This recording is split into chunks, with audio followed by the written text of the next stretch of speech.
Hello student. Assessment of Hindu undivided family, Hindu अविभाजित परिवार का कर निर्धारण। आयकर अधिनियम में हिंदू अविभाजित परिवार का भी एक व्यक्ति की ही भांति पृथक अस्तित्व माना गया है। इसलिए हिंदू अविभाजित परिवार पर भी उसके कर्ता के माध्यम से एक व्यक्ति की भांति ही आयकर लगता है। हिंदू अविभाजित परिवार का कर निर्धारण करते समय इस बात को नहीं देखा जाता है कि परिवार की आय का वितरण परिवार के सदस्यों में किस प्रकार किया जाता है। दूसरी प्रमुख बात यह है कि हिंदू अविभाजित परिवार की आय पर केवल परिवार को ही कर चुकाना पड़ता है, परिवार के सदस्यों को नहीं। हिंदू अविभाजित परिवार से अभिप्राय। हिंदू लॉ के अनुसार हिंदू अविभाजित परिवार से आशय ऐसे परिवार से है जिसमें एक ही पूर्वज के वंशज होते हैं तथा इसमें उनकी पत्नियां तथा पुत्रियां भी शामिल है। किसी भी हिंदू परिवार पर अविभाजित परिवार के रूप में कर निर्धारण करने के लिए उस परिवार द्वारा निम्नलिखित शर्तों का पूरा किया जाना आवश्यक है। सम्मिलित संपत्ति का होना। किसी भी परिवार पर हिंदू अविभाजित परिवार की तरह आयकर लगाने के लिए परिवार के पास सम्मिलित संपत्ति का होना आवश्यक है। यह संपत्ति 4 प्रकार की हो सकती है: पूर्वजों से मिली हुई संपत्ति, पूर्वजों की संपत्ति से उपार्जित संपत्ति, हिंदू अविभाजित परिवार के नाम से उपहार के रूप में प्राप्त संपत्ति, या परिवार के किसी भी सदस्य द्वारा उपार्जित व्यक्तिगत संपत्ति जो उसने 1 जनवरी 1970 से पूर्व परिवार की संपत्ति में मिला दी हो। सेकंड, परिवार में कम से कम 2 सदस्य होना। किसी भी परिवार पर हिंदू अविभाजित परिवार के रूप में कर लगाने के लिए उस परिवार में प्रथम कर निर्धारण वर्ष में कम से कम 2 सहभागी सदस्य, लड़के या लड़की, होना आवश्यक है।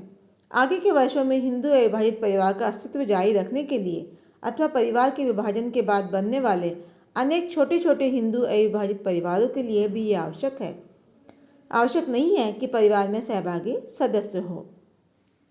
यदि परिवार के विभाजन के बाद कोई अविवाहित पुरुष सदस्य हो तो उस पर वैश्य की भांति ही कर निर्धारण होगा।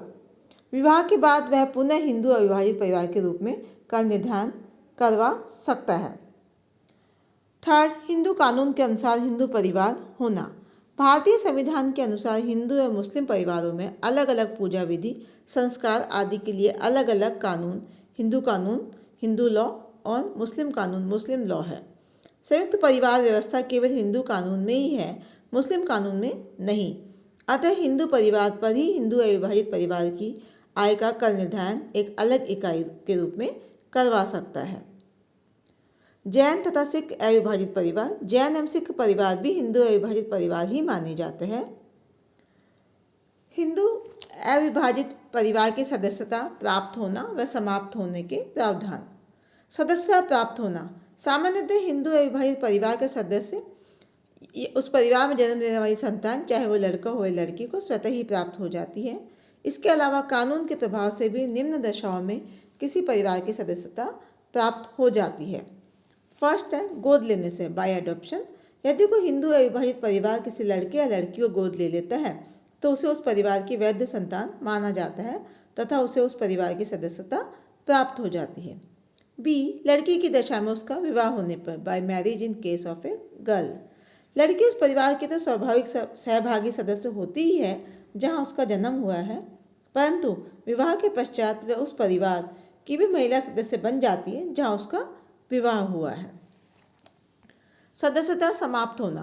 निम्न 2 परिस्थितियों में हिंदू अविभाजित परिवार की सदस्यता समाप्त हो जाती है। ए, किसी सदस्य की मृत्यु होने पर। हिंदू अविभाजित परिवार के किसी सदस्य की मृत्यु होने पर उस सदस्य की उस परिवार में सदस्यता स्वाभाविक रूप से स्वतः ही समाप्त हो जाती है। यदि ऐसा व्यक्ति पुरुष सदस्य है तो परिवार के विभाजन पर उसके हिस्से की संपत्ति पर उसकी पत्नी और संतानों का उसी प्रकार अधिकार होगा जैसा दिवंगत व्यक्ति का था। बी, हिंदू अविभाजित परिवार का पूर्ण विभाजन होने पर। यदि किसी हिंदू अविभाजित परिवार का पूर्ण विभाजन हो जाता है तो मूल परिवार से सभी सदस्यों की सदस्यता समाप्त हो जाती है तथा वे विभाजन के बाद नए बनने वाले अपने अपने परिवारों के सदस्य हो जाते हैं। प्रत्येक नए हिंदू अविभाजित परिवार में पुरुष सदस्य, उसकी पत्नी तथा उसकी संतानें सदस्य होगी।